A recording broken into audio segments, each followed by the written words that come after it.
Bismillahirrahmanirrahim. Assalamualaikum warahmatullahi wabarakatuh. Apa kabar teman-teman semuanya?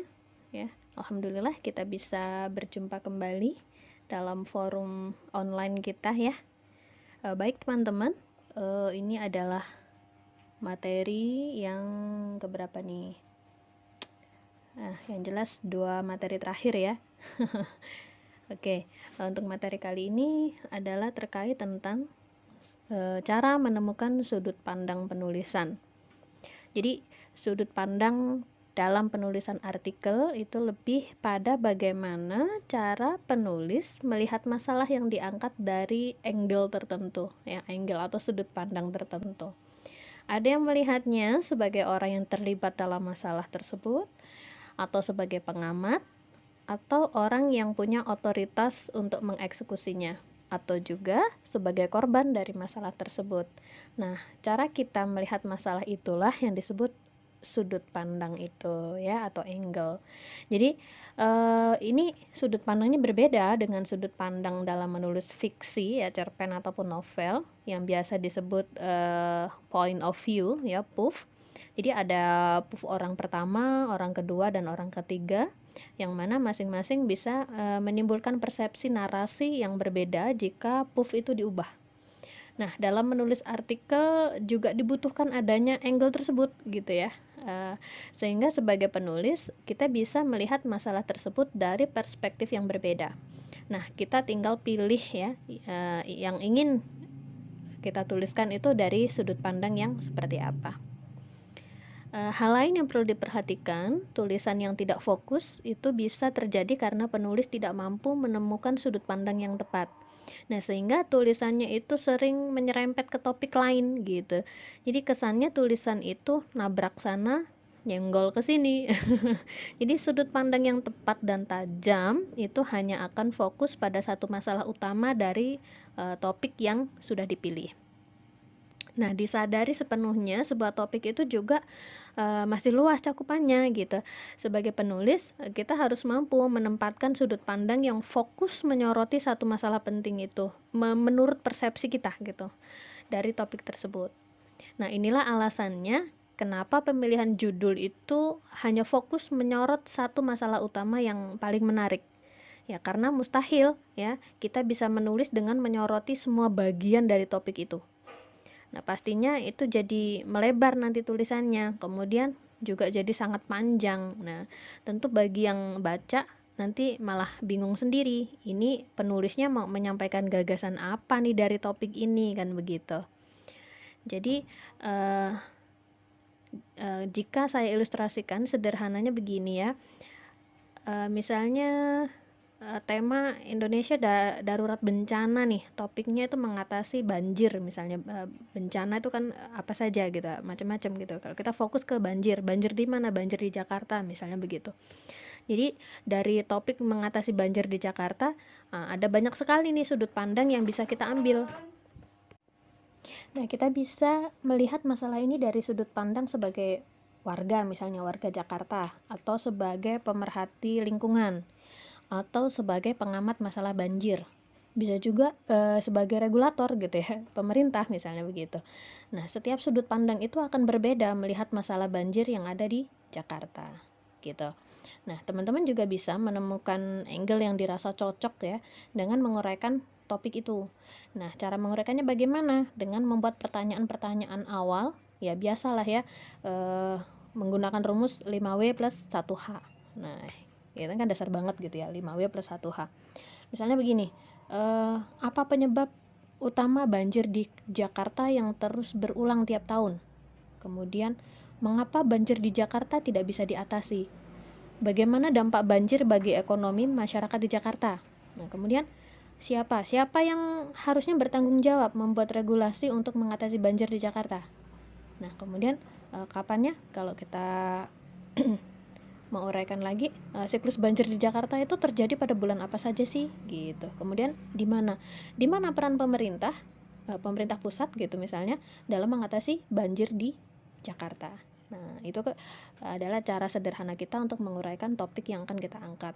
Nah, jadi dengan menguraikan topik tersebut, kemudian dengan cara mengajukan berbagai pertanyaan, kita bisa melihat masalahnya dengan lebih dalam gitu, lebih jelas. Nah, sangat penting ini bagi seorang penulis melihat masalah dengan jelas sebelum mulai menulis. Nah, karena apa? Karena ini sangat terkait ya nantinya dengan cara kita mengolah berbagai data dan informasi. Kemudian membuat penafsiran dan argumentasi gitu dari hal tersebut gitu. Jadi seringnya itu penulis gagal gitu ya menulis dengan baik lantaran dia sendiri masih bingung gitu dan belum memahami sepenuhnya masalah yang akan dia tulis itu. Jadi kurang menguasai masalah yang mau ditulis. Nah, kita bisa berlatih ya mempertajam sudut pandang ini dengan menyusun outline yang fokus menyoroti sisi topik yang paling menarik dan bisa teman-teman kuasai. Dari pertanyaan-pertanyaan tadi ya, kita akan membangun ulang menjadi sebuah desain utuh dalam bentuk outline gitu. Jadi inilah pentingnya kita bisa melihat dengan jelas masalah yang mau kita tulis gitu. Adanya angle yang jelas ini ketika kita menulisnya bisa menggali lebih dalam dan mengembangkan poin-poin outline-nya ya, yang sudah kita rancang sebelumnya gitu. Jadi tulisan kita itu juga bisa lebih dalam menguliti masalah tersebut. Inilah apa ya, kalau menurut saya ini penting banget gitu untuk menyusun angle yang tepat. Nah, yang juga ini sangat mempengaruhi 50% lebih keberhasilan tulisan kita. Nah, kita juga harus berlatih ya membuat sudut pandang dari sebuah masalah. Misalnya apa nih gitu. Kita bisa menulisnya menjadi satu paragraf tentang apa yang kita lihat dari topik ini. Hal-hal yang perlu kita tekankan dalam menemukan angle dari sebuah masalah secara garis besarnya. Jadi kalau mau melihat secara garis besar satu masalah, ya kita bisa menemukan ya dengan cara menanyakan 3 hal. Nah, misalnya apa yang bisa teman-teman lihat dari masalah itu? Kemudian bagaimana cara mengatasinya? Kemudian seperti apa solusi dari masalah itu. Nah, kita kasih solusi-solusi secara umum dulu gitu. Ini sebagai penguat argumentasi kita gitu. Nah, yang kita tulis adalah sudut pandang yang akan kita pakai dalam menilik lebih dalam masalah yang kita pilih tadi ya, topik, dan konsisten menyoroti kasus ini dari sudut pandang tersebut. Jika kita itu sensitif dan kritis ya dalam membaca sebuah artikel atau esai misalnya dari penulis idola kita, ya coba pelan-pelan deh kita renungi, nanti akan ada semacam apa ya, kalau saya katakan itu suara naratif gitu yang seakan-akan itu bercerita dengan runut selama kita membacanya. Sampai pada bagian akhir tulisan, kita akan menyadari secara keseluruhan bahwa penulis ini melihat masalah yang dia angkat itu dari sisi pribadinya yang melihat ini dari sisi tertentu gitu loh. Nah, itulah sudut pandang penulisan si penulis itu. Jadi gamblangnya gini contohnya.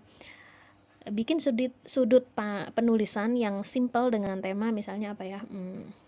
Bullying. Nah, paling banyak bullying ya, perundungan yang berujung bunuh diri misalnya. Jadi beberapa kali saya temukan dan teman-teman tentu dekat ya dengan kasus perundungan seperti ini. Karena ini banyak terjadi ya, banyak korban bully ya dari SD gitu. Dari SD udah dibully, SMP dibully, SMA dibully lagi tuh anak gitu kan. Nah, tentunya kejadian itu pasti akan membekas sampai beberapa tahun gitu ke depan gitu bagi si anak jadi korban bully tadi gitu. Dan itu sangat mempengaruhi perkembangan jiwa ya, mungkin bisa masuk kategori trauma psikis yang akut gitu, bahkan sampai depresi gitu. Nah, itu bahaya banget kan bully itu. Nah, kejadian bullying itu kan masih terus terjadi ya sampai sekarang gitu, malah cenderung masif gitu kan. Supaya bisa teratasi dan tidak menimbulkan efek buruk seperti yang ya para korban itu alami, ya harusnya ada upaya serius dan tegas untuk menghentikan kasus bullying itu. Ya paling tidak bisa diminimalisir gitu. Nah, jadi melihat kasus ini maka fokus kita adalah menyoroti tentang tindakan hukum bagi pelaku bullying dan adanya persamaan perlakuan di mata hukum. Nah, misalnya begitu ya. Sehingga ini bisa membuka mata para pemangku kebijakan bahwa bullying itu bukan semata kenakalan remaja biasa gitu, tapi bisa berujung pada kriminal yang korbannya bisa sampai bunuh diri gitu kan. Nah, disinilah lemahnya kesadaran masyarakat kita yang sering abai soal bully gitu. Nah, dengan menuliskan topik ini, jadi harapannya tulisan itu kan bisa menambah wawasan pembaca tentang konsekuensi hukum dari tindakan bullying, sekaligus bisa memberikan edukasi bagi para pembaca semuanya gitu. Nah, kira-kira seperti ini dalam membuat catatan kecil ya sudut pandang penulisan. Ada baiknya kita juga membuat coretan-coretan sederhana gitu tentang masalah yang mau kita tulis, sehingga jelas dan fokus kita pada sisi mana mendalami masalah tersebut gitu teman-teman. Oh ya, seorang penulis itu juga bisa menulis 2 atau 3, bahkan lebih artikel dari satu tema yang sama, dengan hanya mengganti sudut pandang penulisannya. Nah, contohnya dalam masalah kasus bully itu tadi ya, bisa dilihat dari aspek hukum terhadap pelakunya. Nah, berarti kita bicara sebagai siapa nih, gitu. Kemudian, atau bisa dari segi aspek sosial ekonomi orang tuanya. Bisa juga dari sisi keluarga serta lingkungan anak itu, misalnya begitu. Atau bisa didalami dari aspek pola pendidikan di rumah dan di sekolah si anak. Nah, atau bisa juga dilihat dari kondisi sosial budaya lingkungan masyarakat. Nah, bahkan bisa diperdalam lagi pada aspek kejiwaan dan psikis korban. Setiap sudut pandang yang berbeda ini bisa digali dan dijadikan artikel yang berbeda juga. Nah, bagi kita yang ingin artikelnya itu beda dari yang lain, maka teman-teman, ini tantangan gitu buat kita gitu.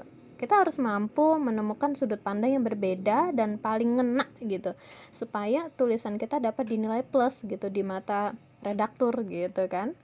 Nah, sebab inilah kunci penting kenapa tulisan kita berbeda dari yang lain dan kenapa ya? Karena ada semacam ruh gitu yang membuatnya lebih hidup dan berbekas di pikiran pembaca. Oke, seperti itu teman-teman. Semoga bermanfaat dan semoga bisa membantu ya.